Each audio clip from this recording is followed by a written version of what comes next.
Après ces éloges académiques, Excellences, Mesdames, Messieurs, je voudrais convoquer votre religieuse concentration pour écouter Son Excellence Révérendissime, Monseigneur Paul Richard Gallagher, pour sa lectio magistralis.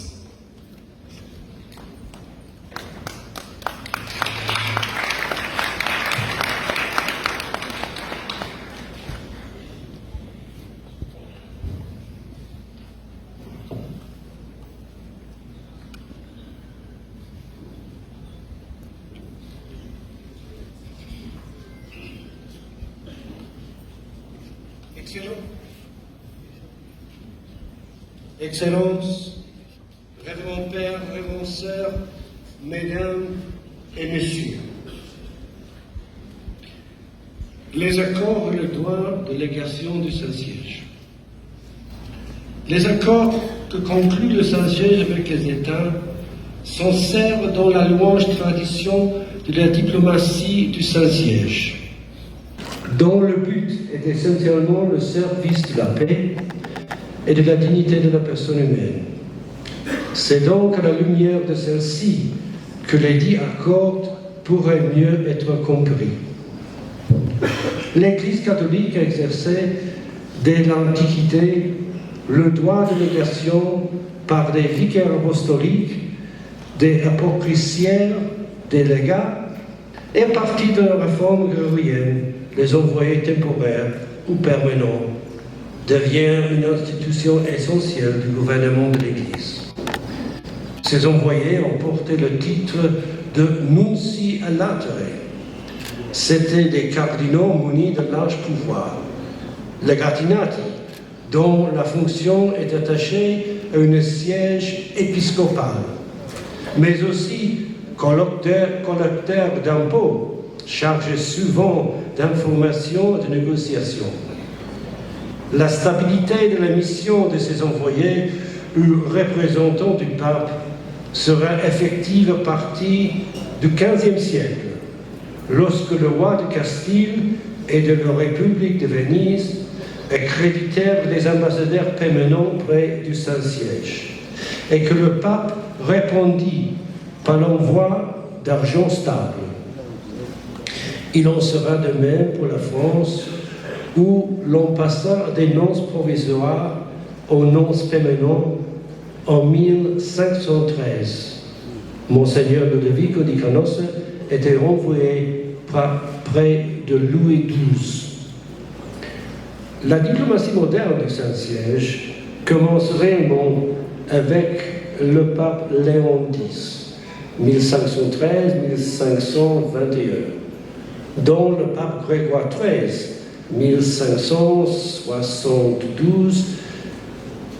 1572-1585, répondre à l'œuvre. On va alors distinguer les nonces, représentants permanents, délégats, ambassadeurs extraordinaires, et des internonces, envoyés secondaires. Les traités de paix de Westphalie du 24 octobre 1648 mettant fin à la guerre de 30 ans, sonnera le déclin du droit de légation pontificale. Mais quelques années plus tard, avec le Congrès de Vienne en 1815, on va assister à la renaissance de l'institution, au point que malgré les deux grandes guerres, les représentants pontificaux vont connaître une remarquable expansion. Selon Igino Cardinali, ancien chef de protocole du Saint-Siège, le Saint-Siège entraînait en 1962 des relations diplomatiques avec 50 États et avait en outre 17 délégués apostoliques. L'Église, réalité hautement spirituelle, est aussi une société sui generis, organisée à travers le Saint-Siège. Elle est un sujet de droit international. Par ailleurs, comme chef visible de l'Église universelle, comme souverain de l'État de la Cité du Vatican, le pape, ou pour mieux dire le Saint-Siège, entretient aussi des relations diplomatiques multilatérale avec de nombreuses organisations internationales. De nos jours, on constate que le Saint-Siège entretient des relations diplomatiques bilatérales avec la quasi-totalité des États du monde.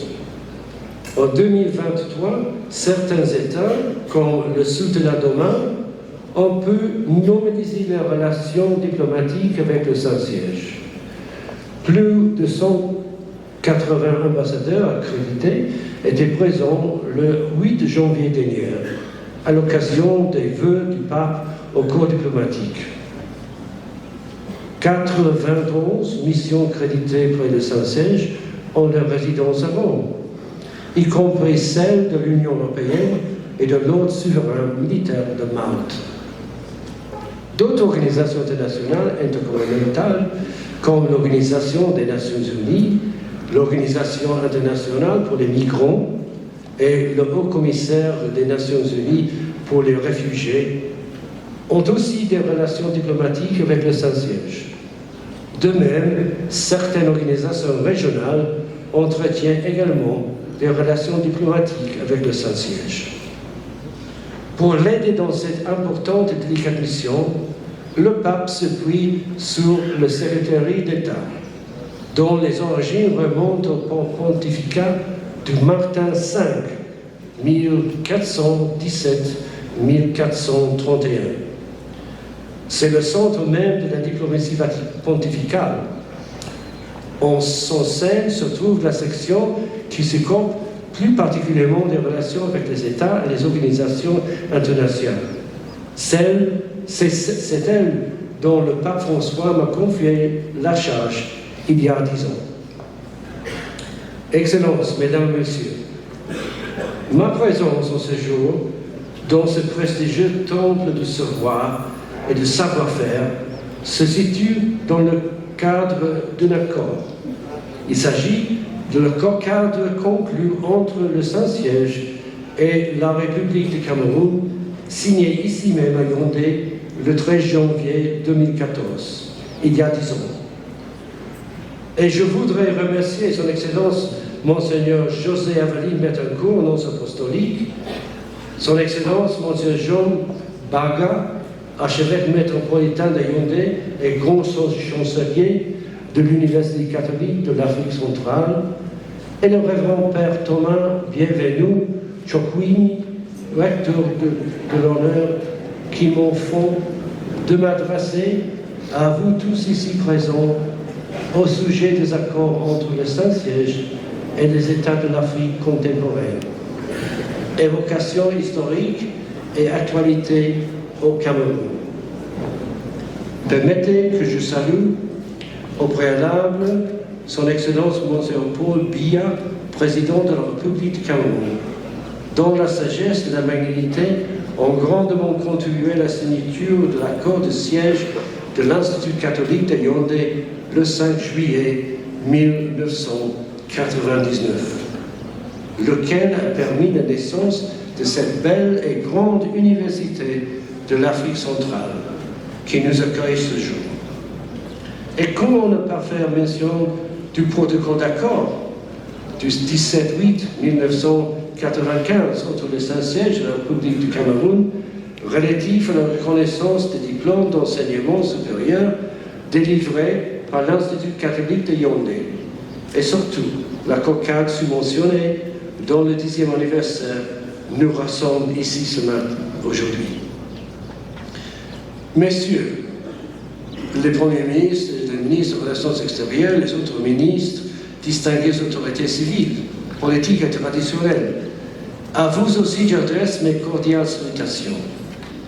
Excellence, révérendisme, l'archevêque et évêque de la Société de conférence épiscopale de la région de l'Afrique centrale, soyez grandement remerciés pour l'intuition que vous avez eue de mettre sur pied cette belle œuvre qu'est l'Université catholique de l'Afrique centrale, qui depuis sa création, au lendemain de l'accord de siège de l'Institut catholique de Yaoundé, rend d'immenses services aux différentes nations de la sous-région, à l'Afrique tout entière, au monde et à l'Église.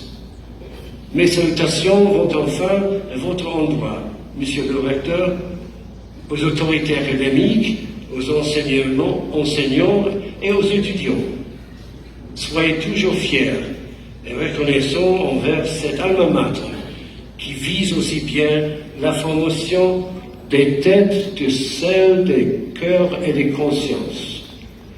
Car comme nous le rappelle Rabelais, science sans conscience n'est qu'un ruine de l'âme.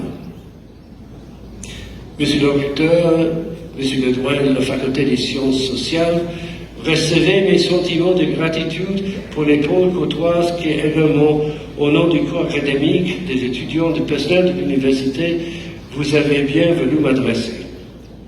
Je souhaiterais revenir un instant sur le geste de votre université vient de poser mon endroit et en m'en décernant le titre de docteur honoris causa. C'est là un geste que me touche et m'honore. Ma vive reconnaissance également à l'endroit du conseil de la faculté. En acceptant ce titre, c'est aussi un hommage que nous voulons rendre à l'engagement du Saint-Père pour la paix et la défense de valeurs humanistes dans le monde. En fait, c'est l'Église tout entière, en tant que guide moral, que vous faites honneur. Point n'est besoin de rappeler ici que l'Église, qui est à l'origine de toute première université du monde, s'est toujours également engagée dans le domaine délicat du droit, en ce qui concerne les principes de fond sur lesquels repose la coexistence humaine. Ce geste exprime certainement aussi si l'Église a favorablement accueilli la Déclaration universelle des droits de l'homme des Nations Unies, approuvée lors de l'Assemblée générale le 10 décembre 1948. C'est parce qu'elle croit fermement que la personne humaine est fondement et l'objectif de la vie sociale que le droit et la diplomatie doivent servir. Et c'est une lapissade que dans ce domaine, l'Église a une contribution irremplaçable à apporter, car elle proclame justement que c'est dans la dimension transcendante de la personne humaine que se situe la source et sa dignité et de ses droits inviolables. C'est ce qui explique sa conviction de servir la cause des droits de l'homme lorsque, fidèle à sa foi et à sa mission, elle proclame que la dignité de la personne a son fondement dans sa qualité de créature faite à l'image, à la ressemblance de Dieu. Et les accords que stipule le Saint-Siège avec les États au nom du droit à la liberté religieuse s'inspirent de cette conviction profonde que c'est dans la reconnaissance de ce fondement anthropologique et éthique des droits de l'homme que se trouve la meilleure protection contre toute violation et abus de ceci. Le droit à la liberté religieuse, reconnu tant par la Déclaration universelle des droits de l'homme, article 18, que par l'acte final de Helsinki, ou par la Convention sur les droits de l'enfant, est pour l'Église la base de tous les droits, car la dignité de la personne humaine a son première source dans le rapport essentiel avec Dieu. En réalité, le droit à la liberté de religion est si étroitement lié aux autres droits fondamentaux que l'on peut soutenir à juste titre que le respect de la liberté religieuse est comme un test pour l'observance des autres droits fondamentaux. L'événement d'aujourd'hui nous donne l'occasion de le rappeler. Puisse cette université poursuivre son œuvre de formation pour le respect de ses droits et libertés fondamentaux. Les rapports du Saint-Siège avec l'Afrique. Les accords signés par le Saint-Siège avec les États relèvent essentiellement du droit international, bien que non exclusivement. Ils ont souvent pris la forme de concordats et de conventions. Parmi les accords les plus connus, nous pouvons rappeler les concordats de 1801 avec la France de Napoléon et de 1933 avec l'Allemagne d'Hitler et de 1929 avec le duc Mussolini. Mais ceux qui font l'objet de cette conférence sont les accords, comme dit plus haut, signés par le Saint-Siège avec les États de l'Afrique contemporaine. Nous n'avons pas la prétention de proposer une étude comparée et transversale sur une période longue et au-delà de la seule approche juridique et canoniste. Nous avons choisi d'en faire simplement une évocation historique pour terminer par l'actualité de ces accords au Cameroun, avec notamment le cadre de 2014. Les rapports du Saint-Siège avec l'Afrique remontent au premier temps de l'Église, les plus anciennes datant de la lointaine époque de l'Afrique romaine. Au fur et à mesure que l'Église s'est entendue sur le reste du continent, sous la haute autorité d'ailleurs du siège apostolique, celui-ci a manifesté son attention et sa sollicitude aux fidèles communautés politiques qui s'y sont progressivement constituées. Dans ce sens, les deux premiers accords que va signer le Saint-Siège concernant l'Afrique seront ceux avec la Tunisie et le Congo belge. Ce fut là le début d'une longue et riche coopération dans l'histoire des accords entre le Saint-Siège et les États africains. Dans la période contemporaine, ce processus s'est considérablement accéléré. La diplomatie du Saint-Siège, considérant de tels accords comme l'un des moyens les plus importants, non seulement pour renforcer ses rapports avec les États, mais encore et surtout pour assurer plus efficacement aux fidèles le service pastoral du souverain pontife.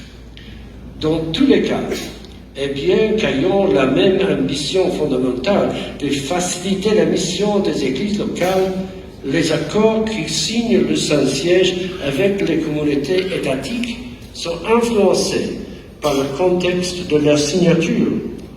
Dans le cas de l'Afrique, cette réalité marque la distinction entre les accords signés avant les indépendances et ceux qui surviendront après. Alors, les accords signés avant les indépendances. Les accords signés par le Saint-Siège avec les communautés sont classés sous la catégorie des conventions de droit international. Elles supposent donc que le contractant du Saint-Siège soit nécessairement doté de la personnalité juridique internationale, qui lui donne la capacité à agir comme sujet de droit à ce niveau. Dans la période coloniale, l'Afrique tout entière, ou presque, hormis l'Éthiopie et le Libéria, était placée sous le domaine des puissances européennes. Dans ce contexte, on peut penser que le Saint-Siège serait resté les bras croisés, faute de l'interlocuteur locaux juridiquement compétents avec qui traiter. Ce ne fut évidemment pas le cas, puisqu'au cours de cette période, la diplomatie du Saint-Siège s'est déployée en réalité à un double niveau. Le premier niveau, en termes d'importance, est celui de la représentation du Saint-Siège auprès des populations africaines en Afrique, notamment auprès des fidèles du clergé local qui s'installaient progressivement. Elle se traduit par l'érection des délégations apostoliques couvrant toutes les régions de l'Afrique. Après du Sud, en 1922, Égypte et Mombasa, une des cités-États commerçantes fondées par les migrants arabes appartenant alors à l'actuelle Tanzanie. En 1927, Léopoldville, actuelle République démocratique du Congo, en 1930. Par la suite, seront érigées les délégations apostoliques d'Addis Abeba en Éthiopie à Dakar au Sénégal, érigées le 22 septembre 1948 pour couvrir tout l'empire colonial français d'Afrique noire. Comme on peut le constater, le ménage pastoral de l'Afrique pour le Saint-Siège n'a négligé aucune région. La proximité du Saint-Siège se manifeste ainsi à toute l'Afrique qui fait l'objet de la sollicitude apostolique du nord au sud, de l'est à l'ouest, et ce dans un contexte pas toujours facile, mais avec la même détermination de promouvoir l'œuvre de l'évangélisation. Le deuxième niveau de la diplomatie du Saint-Siège en Afrique s'effectua à travers le déploiement de conventions portant sur les territoires coloniaux d'Afrique. Bien que plus ancienne que le précédent, ce niveau ne va s'étendre que dans deux territoires, celui de la Tunisie, sous protectorat français, et celui du Congo belge. C'est alors avec les puissances tutrices de ces deux territoires, à l'époque, que le Saint-Siège va conclure des accords. Concernant la Tunisie, l'accord se fera à travers un échange de notes avec l'ambassade du gouvernement français pour un accord sur le diocèse de Carthage, en date du 7 novembre 1893, en la 15e année du pontificat de Léon XIII. Le texte de l'accord, très bref dans sa formulation, va permettre de régler la question de la nomination de l'archevêque du diocèse de Carthage et d'établir le bénéfice par ce dernier d'une subvention spéciale versée annuellement par la partie française. S'agissant du Congo belge, il va être l'objet de deux conventions. La convention entre le Saint-Siège et l'État indépendant du Congo, signée le 26 mai 1906 sous le pontificat de Pie X, et la convention entre le Saint-Siège et le gouvernement belge concernant le Congo, signée le 8 décembre 1953 sous le pontificat de Pie XII. La première convention avait pour ambition de favoriser la diffusion du catholicisme au Congo tout en accompagnant le gouvernement dans son œuvre éducatrice à travers la création d'écoles et de centres de formation professionnelle.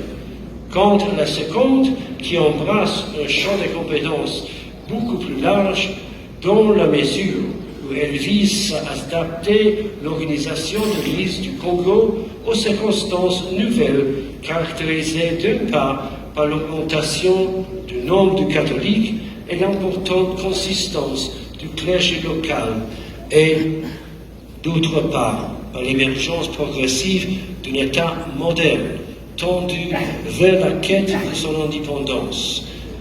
Il y sera donc question des modalités de division et d'élection des circonscriptions ecclésiastiques, de la nomination des évêques autorités ecclésiastiques, de la liberté d'action de l'Église dans la poursuite de l'œuvre d'évangélisation, des subventions de l'État aux œuvres d'intérêt général promues par l'Église, de la liberté de l'enseignement, sans oublier la liberté de culte et de manifestation publique.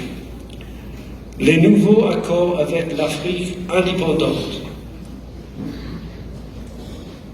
Excellences, Mesdames, Messieurs, with the advent of independence, the diplomatic activity of the Holy See accelerated in Africa. Very quickly, new apostolic delegations were set up in 1960, Lagos, Nairobi, and Tanarive, while others were transformed into internunciatures. In French-speaking Africa, the first internunciature was opened in Dakar in 1961, becoming the fourth in Africa after Cairo, Addis Ababa, and Monrovia. In Cameroon, the apostolic delegation Yaoundé was created on the 3rd of April 1965, with jurisdiction over all the districts that make up what is now Central Africa. From 1966 onwards, the Holy See formally established diplomatic relations with each of these states, gradually setting up apostolic pronunciatures, which are stable legations responsible for representing the Holy See to the states and local churches. However, it was not until 1997 that the first framework agreement was signed by the Holy See with a state in this region, precisely with Gabon. In line with this dynamic, the number of papal representatives have increased considerably, to such an extent that today the Holy See's diplomatic network in Africa is the largest compared to that of any other state. To date, 51 out of the 54 states in Africa maintain stable diplomatic relations with the Holy See. Furthermore, for a number of years now, the diplomacy of the Holy See has been involved in a renewed drive to conclude agreements with African states. The agreements currently concluded by the Holy See are, it could be said, of a new generation, in that they originate in a new political and ecclesial context. From a socio-political point of view, the states that have concluded agreements with the Holy See are now sovereign and are committed by themselves and for themselves.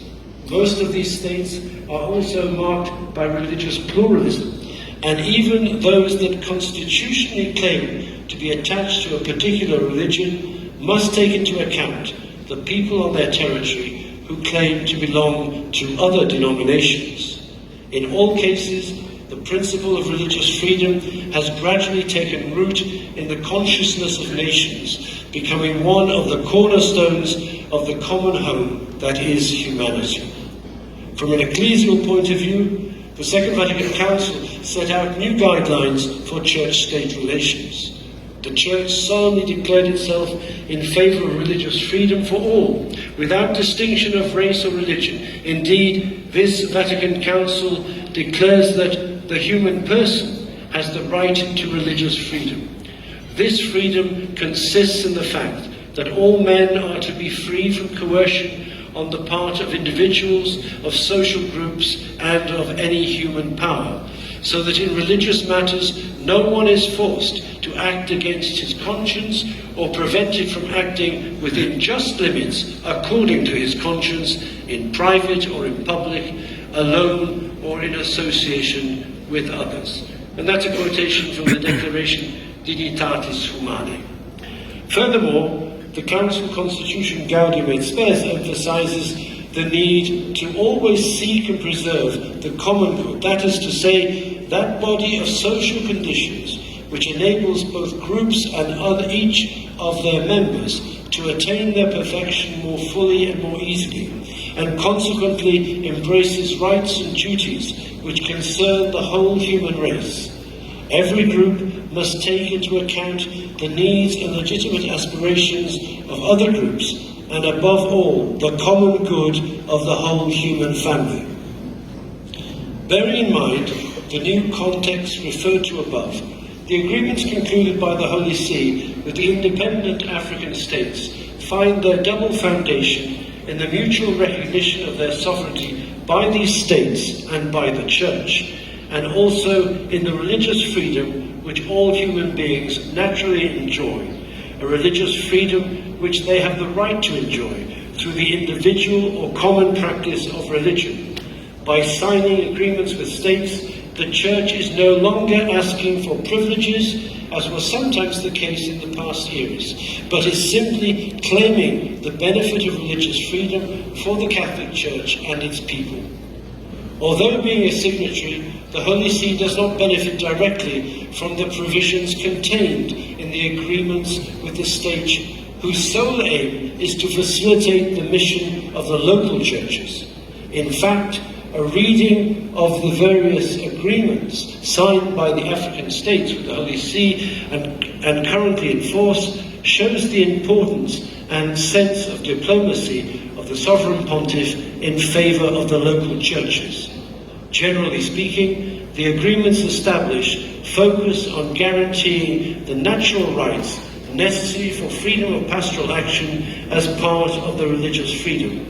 In so doing, these agreements protect the local churches from the vagaries of the political changes that may naturally take place in the countries concerned. In this way, the churches concerned can contribute efficiently and effectively not only to extending the reign of Christ, but also to the social, cultural, and even economic development of the nation. Les accords concernant le Cameroun.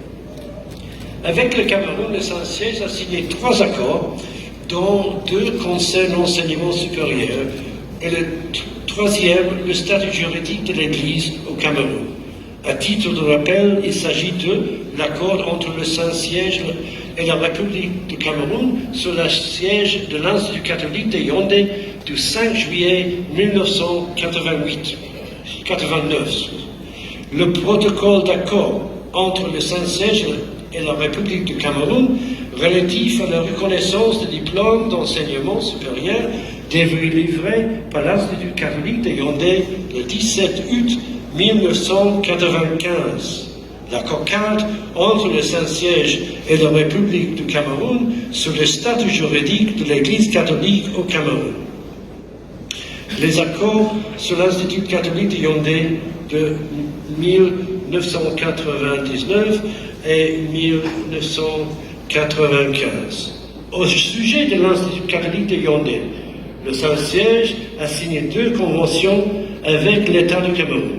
La première, le 5 juillet 1989, a permis la création d'une université de droit pontifical sur le territoire camerounais et établi le siège de cette institution universitaire au Cameroun. Mieux, elle a dynamisé l'enseignement supérieur au Cameroun en apportant de nouvelles méthodes dans l'approche pédagogique, de nouvelles formations pratiques qui répondaient aux besoins des structures locales.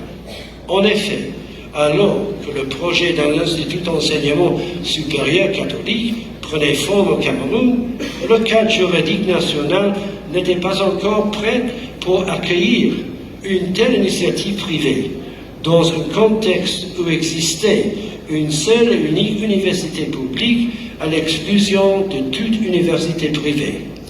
L'Institut catholique de Yaoundé a donc fait œuvre de nouveauté dans ce domaine, consacrant par là même la liberté d'enseignement au Cameroun. La deuxième convention, du 17 août 1995, est un protocole qui concerne la reconnaissance des diplômes d'enseignement supérieur délivrés par l'Institut catholique de Yaoundé. Venant en complément de l'accord de siège, ce protocole a conféré à l'Institut catholique de Yaoundé la capacité de livrer des diplômes directement reconnus par les institutions civiles au Cameroun. L'accord cadre. Excellences, Mesdames et Messieurs, du point de vue historique, l'accord cadre du 13 janvier 2014 trouve son origine lointaine dans le désir exprimé par les évêques du Cameroun en novembre 1999 de voir le statut de l'Église catholique au Cameroun être juridiquement reconnu par une convention avec l'État, à l'instar de celle déjà existante entre le Saint-Siège et la République du Gabon. Que s'était-il passé durant les 15 années qui séparent l'expression de cette volonté des évêques du Cameroun et la signature effective de l'accord cadre? Et qu'est-ce qu'un tel accord aurait apporté de nouveau? La signature d'une convention est généralement le terminus ad quem d'un processus de négociation qui met en mouvement les mandataires des différentes parties prenantes. S'agissant de l'accord du 13 janvier 2014, 3 étapes principales peuvent être identifiées, impliquant divers acteurs. Premièrement, l'initiative des évêques du Cameroun s'est concrétisée par la mission que la Conférence épiscopale Nation du Cameroun a confiée au département de droit canonique de l'Institut catholique de Yaoundé de préparer un avant-projet de convention. Cette première ébauche fut accueillie par la Conférence épiscopale qui l'a soumis alors à l'appréciation du Saint-Siège pour l'entremise de l'annonciature apostolique, dont l'implication active a permis d'ouvrir la deuxième phase du travail. Deuxièmement, l'annonciature apostolique, alors placée sous l'autorité de son Excellence, M. Eliseo Ariotti, sollicita les autorités étatiques du Cameroun en leur communiquant l'intention du Saint-Siège apostolique de discuter avec lui sur le statut juridique de l'Église catholique au Cameroun. Ce nouveau tournant fit évoluer le texte, dont l'examen fut confié à une commission paritaire du travail constituée de 3 experts mandatés par chacune des autres parties, le Saint-Siège d'une part et l'État du Cameroun d'autre part. La commission mixte paritaire, qui tient plusieurs séances de travail et diverses rédactions du texte, se succédèrent. La moindre préparation ou modification devait être soumise à l'appréciation de le secrétaire d'État